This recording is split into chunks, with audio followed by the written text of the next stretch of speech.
Hello everyone, I hope you all are doing good. Today we are going to discuss previous year questions of Unit 4, that is communication for UGC NET and JRF with detailed explanation. So let's begin with today's questions. First number question कह रहा है when verbal and non verbal messages are contradictory का मतलब होता है opposite direction के अंदर, ठीक। And then we have it is said the most people believe in. तो कह रहे हैं यहाँ पे कि अगर वर्बल मैसेज और नॉन वर्बल मैसेज एक दूसरे के कॉन्ट्राडिक्टरी हो, यानी एक दूसरे को अपोज करते हैं, तो लोग जो है ज़्यादातर जो है किन मैसेज पे बिलीव करते हैं। तो पहले तो ये समझ लेते हैं कि ये वर्बल और नॉन वर्बल जो है मैसेज होते क्या हैं। चलिए जानते हैं हम लोग वर्बल।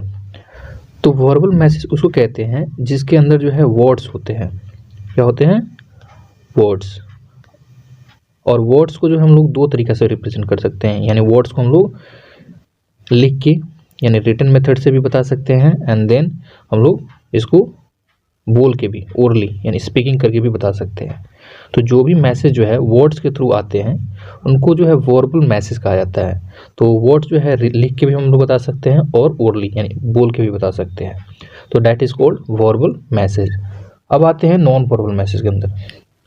तो जो नॉन वर्बल मैसेज होते हैं, नॉन वर्बल मैसेज, तो इसमें अंदर क्या होता है कि इसके अंदर वर्ड्स नहीं होते हैं, ठीक है। तो वर्ड्स नहीं होते तो क्या होते हैं, तो इसमें क्या होता है साइन लैंग्वेज। आप साइन से जो है बता सकते हैं, देन आप पिक्चर के थ्रू बता सकते हैं, मैसेज कर सकते हैं, और आप फेस एक्सप्रेशन यानी फेशियल एक्सप्रेशन से भी जो है आप किसी को मैसेज कर सकते हैं इशारा से, ठीक है। तो इसको कहते हैं नॉन वर्बल मैसेज। तो एक तरह से आप बोल सकते हैं नॉन वर्बल मैसेज जो है क्या होता है, एक तरह से आपका बॉडी लैंग्वेज होता है। तो अगर जो है बोलने में और आपके बॉडी लैंग्वेज में दोनों में डिफरेंस होता है, यानी कथनी और करनी में अगर डिफरेंस पाया जाता है, दोनों कॉन्ट्राडिक्टरी होते हैं, तो ज़्यादातर लोग जो है किस पे बिलीव करते हैं, वर्बल मैसेज पे या फिर नॉन वर्बल मैसेज पे। तो यहाँ पे तो हम लोग को कंफ्यूज करने के लिए ये दो ऑप्शन दे दिया है। पहला नंबर ऑप्शन दिया हुआ इनडिटर्मिनेट मैसेज, इसको हम लोग कर देंगे एलिमिनेट, और उसके बाद ये हुआ एग्रेसिव मैसेज यानी गुस्से वाला मैसेज। तो ये हम लोग को दो ही ऑप्शन में से चूज़ करना है कि वर्बल मैसेज पे ज़्यादा बिलीव करते हैं या फिर नॉन वर्बल मैसेज पे, यानी जो बोलने वाले वर्ड्स होते हैं उन पे बिलीव करते हैं या फिर जो करने वाला एक्शन होता है उन पे बिलीव करते हैं।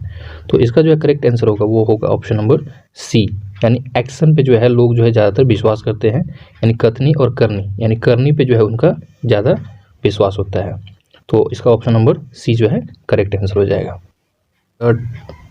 नाउ सेकंड क्वेश्चन कह रहा है the typically features of an information rich classroom, यानी वो ऐसा इन्फॉर्मेशन हो जो क्या हो, रिच होना चाहिए। Classroom lecture is in the nature of being, तो किस फॉर्म में होना चाहिए। तो पहला ऑप्शन दिया हुआ है सेडेंट्री फॉर्म में होना चाहिए। देन बी नंबर दिया हुआ है staggered form, then C we have factual, और डी नंबर दिया हुआ है सेक्टोरल। तो क्लासरूम कम्युनिकेशन के अंदर अगर जो इन्फॉर्मेशन हम लोग देते हैं रिच तब कहलाता है जब उसके अंदर जो है फैक्ट्स हो। डैट मीन्स इसका जो है ऑप्शन नंबर सी जो है वो हो जाएगा सही, यानी इन्फॉर्मेशन के अंदर क्या होना चाहिए, फैक्ट्स होना चाहिए, तभी जो वो इन्फॉर्मेशन रिच क्लासरूम लेक्चर के अंदर आ सकता है। Now next we have next question दिया हुआ है, कह रहा है expressive communication is driven by, जो कम्युनिकेशन होता है वो एक्सप्रेसिव जो है क्लासरूम में कब हो सकता है। तो एक बार ऑप्शन देख लेते हैं, उसके बाद हम लोग देखेंगे एक्सप्रेसिव कम्युनिकेशन क्या होता है। पहला नंबर ऑप्शन दिया हुआ है passive aggression, then we have encoder personality characteristics, C number दिया हुआ है external clues, and D number दिया हुआ है इनकोडर डिकोडर कॉन्ट्रैक्ट। तो यहाँ पे पहले हम लोग देख लेते हैं ये एक्सप्रेसिव कम्युनिकेशन क्या होता है, और कुछ कम्युनिकेशन के बारे में टर्मिनोलॉजी भी जान लेते हैं। कि सपोज यहाँ पे एक होता है इनकोडर और दूसरा होता है डिकोडर। इनकोडर क्या होता है, जो मैसेज को सेंड करता है, और डिकोडर कौन होते हैं, जो मैसेज को रिसीव करते हैं। जैसे फॉर एग्जांपल यहाँ पे ले लेते हैं टीचर और यहाँ पे ले लेते हैं स्टूडेंट को। तो स्टूडेंट हो गया डिकोडर और टीचर हो गया इनकोडर। यहाँ से इनकोड करके मैसेज जो है भेजा जाएगा स्टूडेंट के पास, और वहाँ पे मैसेज जो है स्टूडेंट क्या करेंगे, डिकोड करके यानी उसको तोड़ के समझेंगे। तो यहाँ पे पूछा जा रहा है कि एक्सप्रेसिव कम्युनिकेशन यानी ये जो है जो मैसेज का ट्रांसफ़र हो रहा है, तो ये बच्चे जो है कब अच्छे से समझ पाएंगे।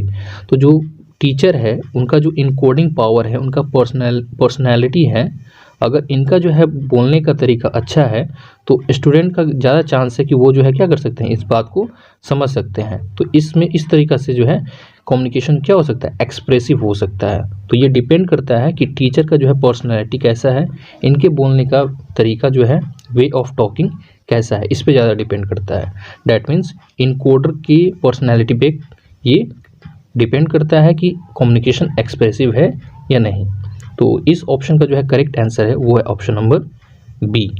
That means encoder personality characteristics. I hope आप लोग को ये समझ में आया होगा। चलिए नेक्स्ट देखते हैं। Now 4 number question we have, the कह रहा है कि positive classroom communication leads to dash, यानी जो अगर क्लासरूम अगर पॉजिटिव रखना है, अगर उसका कम्युनिकेशन पॉजिटिव रखना है तो इन सारे में से हम लोग को क्या फॉलो करना चाहिए। पहला नंबर दिया हुआ है कोअर्सन, डेट मीन्स जोर ज़बरदस्ती करके, बच्चों को जोर ज़बरदस्ती करके क्या करना, पढ़ाना, ये सब कम्युनिकेशन हो सकता है। देन वी हैव कन्फ्रंटेशन, फिर दिया हुआ है सबमिशन और लास्ट दिया हुआ है परसुएशन।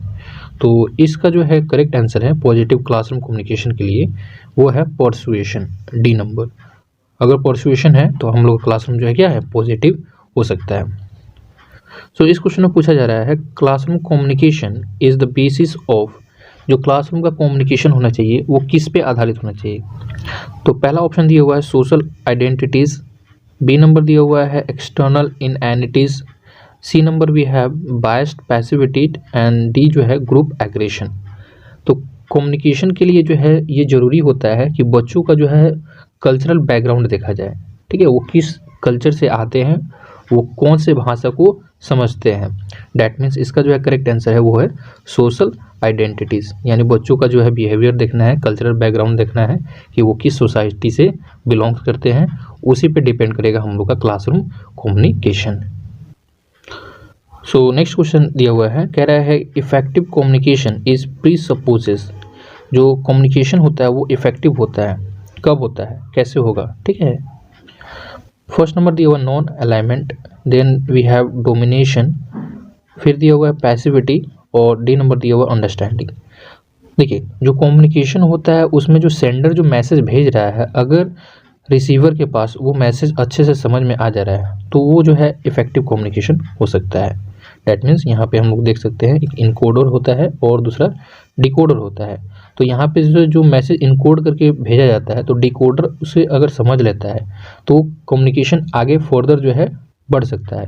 लेकिन अगर जो है यहाँ पे जो डिकोडर है वो अगर नहीं समझ पाता है तो यहीं पे जो है ये कम्युनिकेशन क्या हो जाएगा, ब्रेक हो जाएगा, आगे नहीं बढ़ेगा।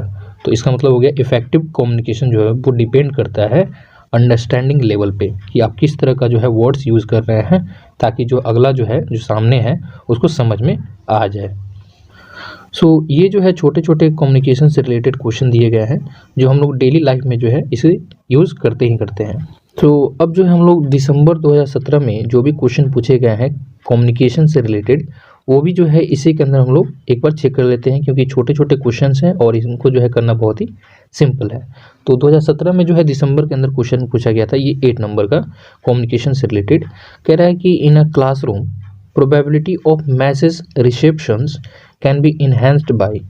तो इसको हम लोग पहले सिंपल वर्ड्स में समझ लेते हैं कि क्या क्वेश्चन क्या कहना चाहता है। सपोज यहाँ पे दिया हुआ टीचर और यहाँ स्टूडेंट्स है, तो स्टूडेंट का जो है परसेप्शन पावर यानी उनका अटेंशन जो है कैसे हम लोग बढ़ा सकते हैं कि जो टीचर की बातों को जो है क्या है ज़्यादातर वो गौर से सुने।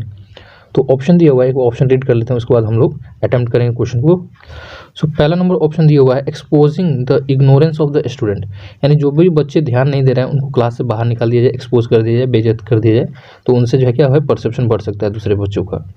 Then we have increasing the information load, तो जो भी आप टीचर मैसेज डिलीवर कर रहे हैं उसके लोड को यानी जो हेवी वर्ड्स हैं उनका यूज़ करना शुरू कर दे, तब जो है बच्चों में रिसेप्शन पावर बढ़ जाएगा। चलिए नेक्स्ट है दिया हुआ है कि using high decibel audio tools, तो अगर जो है ज़ोर से अगर टीचर बोलते हैं तब बच्चों का जो है अटेंशन जो है वो ज़्यादा होता है। Then we have D number stabilising a view point, या फिर हम लोग व्यू पॉइंट को स्टेबलाइज करके बच्चों का परसेप्शन पावर बढ़ा सकते हैं।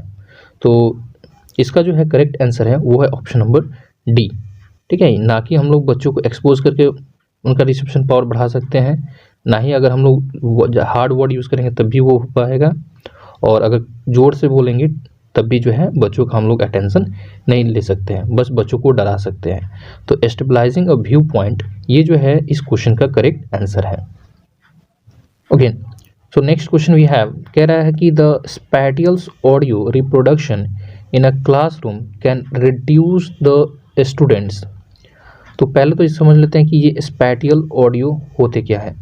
देखिए, स्पैटियल ऑडियो जो है, जैसे फॉर एग्जांपल टीचर जो है जो पढ़ते हैं, जो समझते हैं, तो वो अपने भाषा में जो है समझे होंगे। तो ये ज़रूरी नहीं है कि जो वही भाषा को और उसी वर्ड्स के थ्रू जो है स्टूडेंट भी समझ पाए। तो स्पैटियल्स ऑडियो उसको बोलते हैं कि टीचर जो है एक ही भाषा का यूज़ कर रहा है समझाने के लिए, दूसरा कोई ऑडियो जो है वो यूज़ नहीं कर पा रहे हैं, तो इसको बोलते हैं स्पैटियल ऑडियो। तो ये ज़रूरी नहीं होता कि सारे बच्चे जो है एक ही वर्ड्स से जो है उस टॉपिक को समझ सकें। तो इसलिए जो है टीचर के पास वैरायटी होना चाहिए लैंग्वेज का, ठीक है, वर्ड्स का, ऑडियो का, जिससे वो सारे बच्चे को जो है समझा सकें। तो इससे क्या होगा, अगर मान लेते हैं कि स्पैटियल ऑडियो है, एक ही ऑडियो का यूज़ कर रहे हैं अगर टीचर, तो वो बच्चों में किस चीज़ की कमी कर सकते हैं। तो पहला नंबर ऑप्शन दिया हुआ है respect for the teacher, second motivation for excellence, C number दिया हुआ है इंटरेस्ट इन टेक्नोलॉजी ओरिएंटेशन, और डी नंबर दिया हुआ है कोग्निटिव लोड इन अंडरस्टैंडिंग। तो इसका जो है करेक्ट आंसर है वो है कोग्निटिव लोड ऑफ अंडरस्टैंडिंग। बच्चों की जो है समझने की क्षमता जो है वो कम हो जाती है अगर स्पेशल ऑडियो रिप्रोडक्शन जो है क्लासरूम के अंदर अगर इस वे में पढ़ाया जाता है तो बच्चों के अंदर क्या होता है, कोग्निटिव लोड जो है अंडरस्टैंडिंग का वो घट जाता है। चलिए नेक्स्ट। तो अगला प्रीवियस ईयर क्वेश्चन दिया हुआ है 12th नंबर, जो 2017 में दिसंबर सेशन में पूछा गया है, और इसके अंदर पूछ रहा है a good communicators begins his or her presentation with a dash. तो एक अच्छा कम्युनिकेटर यानी बातचीत करने वाले वक्ता जो होते हैं, जो वो अपने शुरुआती वर्ड्स होते हैं वो किस तरह से रिप्रेजेंट करते हैं ऑडियंस के सामने। तो पहला नंबर दिया हुआ नॉन सेक्यूटर्स, देन बी नंबर दिया हुआ है रिपीटेटिव फ्रेज, सी नंबर है आइस ब्रेकर्स, और डी नंबर दिया हुआ है कॉम्प्लेक्स क्वेश्चन। तो एक अच्छा कम्युनिकेटर होगा वो कभी भी जो है कॉम्प्लेक्स क्वेश्चन से शुरुआत नहीं कर सकता है, तो ये जो है ऑप्शन नंबर डी एलिमिनेट कर देंगे। फिर रिपीटेटिव फ्रेज भी जो है नहीं हो सकता है, तो इसमें इसका जो है सही आंसर है वो है option number C ice breaker, यानी वो जो है सिंपल से सिंपल वर्ड्स का जो है चुनाव करेंगे, क्योंकि जितने भी सारे ऑडियंस हैं उनका अटेंशन मिल पाए। तो ये जो है एक अच्छे कम्युनिकेटर की पहचान होती है, ताकि वो इतना सिंपल वर्ड्स को यूज़ करे कि सारे ऑडियंस जो है उनके बातों को ध्यान से सुने। तो ये हो गया आइस ब्रेकर। आइस ब्रेकर का मतलब होता है इतने सिंपल वर्ड्स जो सभी को समझ में आ जाए। सो नेक्स्ट क्वेश्चन है हमारे पास 16 नंबर, कह रहा है कि the interaction between a teacher and student creates zone of proximal. अगर जो है एक टीचर और स्टूडेंट के बीच में कम्युनिकेशन होता है, इंटरेक्शन होता है, तो उनके अंदर क्या हो सकते हैं। पहला दिया हुआ है confusion, then we have development, C number दिया हुआ है डिस्टॉर्शन, और फोर्थ नंबर दिया हुआ है डिफरेंस। तो अगर जो है टीचर और स्टूडेंट के बीच में कम्युनिकेशन होता है तो उनके अंदर क्या आते हैं, डेवलपमेंट, ठीक है, कन्फ्यूज़न तो होगा ही नहीं। अच्छा, तो इसका जो है करेक्ट आंसर है वो है डेवलपमेंट, बी। तो अगर टीचर और स्टूडेंट एक दूसरे के कांटेक्ट में आते हैं, इंटरेक्शन करते हैं, इंटरेक्ट करते हैं, तो उनके अंदर जो है डेवलपमेंट वो बहुत ही ज़्यादा क्रिएट होता है। सो आई होप ये सब है कम्युनिकेशन से रिलेटेड बहुत ही सिंपल वर्ड्स होते हैं। अगर आप जो है नेट का प्रिपरेशन कर रहे हैं तो डेफिनेटली आप एक टीचिंग प्रोफेशन में होंगे, और अगर आप टीचिंग प्रोफेशन में हैं तो इन सारे वर्ड्स के बारे में आप फैमिलियर होंगे ही होंगे। Okay, next number question we have 20 number, और कह रहा है कि the classroom communication should initially be. जब भी क्लासरूम कम्युनिकेशन स्टार्ट होता है तो वो शुरू में जो है कैसा होना चाहिए। Then option we have, so first number दिया हुआ है empathetic, then we have abstract, C number दिया हुआ नॉन डिस्क्रिप्टिव, और फोर्थ नंबर दिया है कॉन्ट्राइव्ड। तो इसका जो है करेक्ट आंसर है वो है option number A, that is empathetic. So आज के लिए हम लोग इतना ही रहने देते हैं, फिर हम लोग मिलेंगे नेक्स्ट प्रीवियस ईयर सेट के साथ। तब तक के लिए take care, study well, thank you.